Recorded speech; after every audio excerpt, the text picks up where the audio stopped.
ئاماری کوژراوانی نێو سوپای رووسیا دەرخەری ئەوەن جەنگی ئۆکراین یەکێکە لە کوشندەترین جەنگەکان بۆ ژەنەڕاڵ و گەورە ئەفسەران و سەربازانی سوپای ئەو وڵاتە و لە جەنگی دووەمی جیهانیەوە ئامارەکان بەو شێوەیە نەبوون.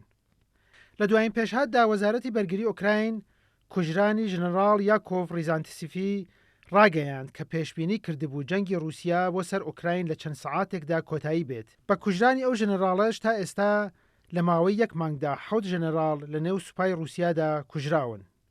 بەپێی ئامارەکانی وەزارەتی بەرگری ئۆکراینیش تا ئێستا لانیکەم 15 ئەفسەر و فەرماندەی گەورە لە سوپای رووسیا کوژراون. بە وتەی لێپێسراوانی هاوپەیمانی باکووری ئەتلەسی ناتۆش لە سەرەتای دەستپێکردنی هێرشەکانی رووسیاوە بۆ سەر ئۆکراین تا ئێستا 15,000 سەربازی رووسی کوژراون، بەڵام رووسیا ئەو ئامارە ڕەت دەکاتەوە و دەڵێت ژمارەی سەربازە کوژراوەکانی 1351 کەسە.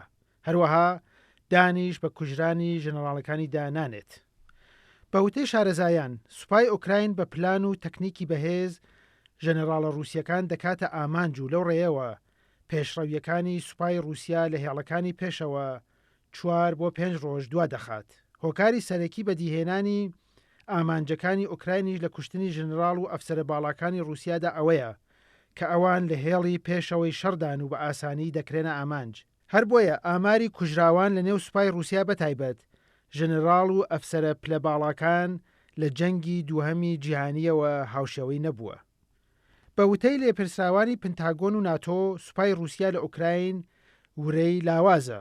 کوژرانی هەر ژنەڕاڵ و ئەفسەرێکی باڵاش کاریگەری گەورە لەسەر سەربازەکان بەجێ دەهێڵێت، چونکە هەواڵی کوژرانیان بە خێرایی بەناو هێزەکانی رووسیادا بڵاو دەبێتەوە.